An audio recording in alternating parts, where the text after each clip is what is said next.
So our first day on the NNU, with Chloe being born in the car, Chloe and Carla were taken off in the ambulance. So I was on my own for a little while. I drove to the A&E where I was waiting for the ambulance to turn up, where I was just stood around feeling absolutely helpless for, I don't know how long until they turned up, probably about 15 minutes. I just remember arriving at hospital, there being a team for me and a team for my baby waiting for us. My baby having to obviously go one way and me having to go the other. My husband at first was a little bit torn about where he should go, but I was one who actually said to him to go with our baby because I was fine and I just knew that she needed all the support and care that she needed. I remember it must have been about an hour later or so, my husband came back into the labour ward to tell me that she was okay. And then after that, I actually was able to get up and go and see her. But it was a complete blur and just a complete shock. I can't really remember how we got there, like walking to the neonatal unit. I can't remember coming into the hospital or walking around any of the hospital on that first day.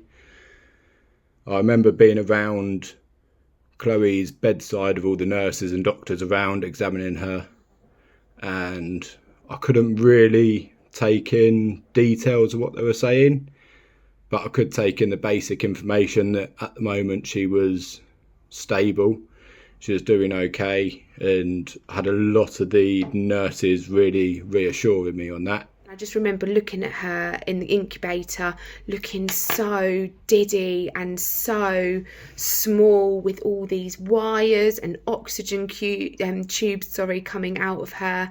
It was really, really hard to see her like that. And I just remember that the nurses said, that I can put my hand on her.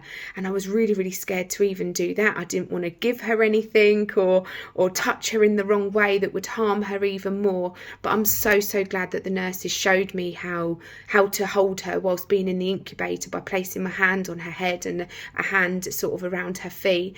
I don't know, I just felt that connection. I suppose I didn't really know what my purpose as a parent was at that point. Like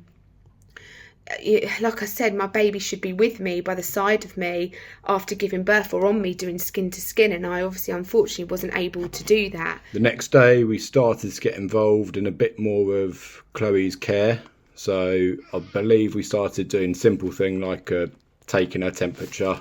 We might have changed the nappy at the time. I suppose the big thing for my husband and I, though, was what was our purpose? Like, did we even feel like parents? I knew I had this baby, but she wasn't with us.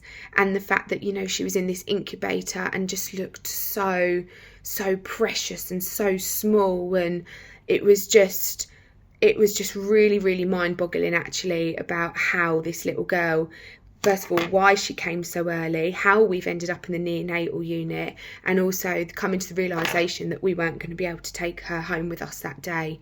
That was really, really, really hard. Even though we were taking this in, we were doing her cares, we did feel at this point like we weren't her parents. We felt like she was in this situation, and at the time all we could do was really watch her being taken care of by others, which is obviously not what we wanted. So I remember on day 2, the nurse all of a sudden said, "Oh, you can hold your daughter if you want," and that really, really took James and I aback. We were so shocked that holding her didn't even sort of come into our mind. We didn't think that we probably could. So for the fact that nurse on that day to say, "No, you can absolutely hold your daughter," was so lovely and just a complete joy. I suppose James and I, we were parents, but we didn't feel like parents. At times we just felt like observers and were just watching nurses look after our daughter, not sort of then knowing what to do with ourselves. So by holding our daughter, we felt that closeness, we felt that love. The nurse was so calm and was really reassuring to James and I that, this is how you can hold her, because she had the CPAP oxygen machine on at the time as well. So we were scared. We was really, really scared what to come.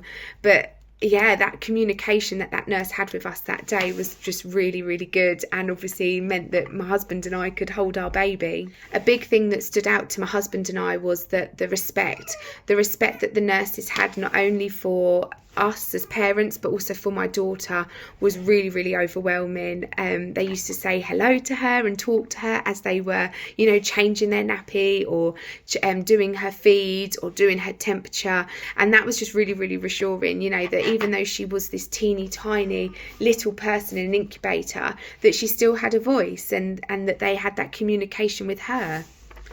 The consultants and the doctors that we met as well were absolutely fantastic. They were really, really good at explaining things to my husband and I in language that we would understand.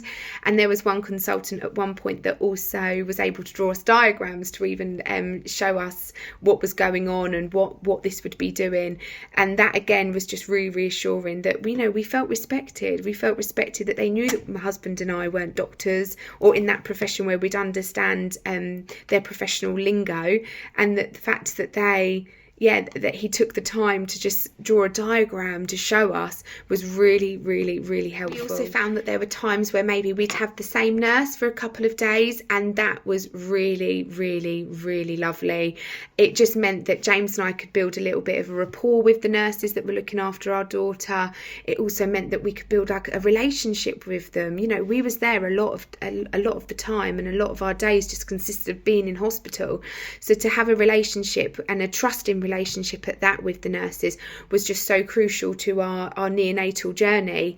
To have that trust as well, obviously due to having to leave our daughter at times, even if it was just to go and quickly get a drink or to get something to eat. And obviously the hardest part of the day when we did have to come home to just get a bit of sleep, you know, to have that relationship was so, so, so important. It sort of put my husband and I at ease that when we did have to leave our daughter, that we was leaving her with people that we sort of knew and that we trusted that we're going to, you know, have her best interests at heart and to look after her.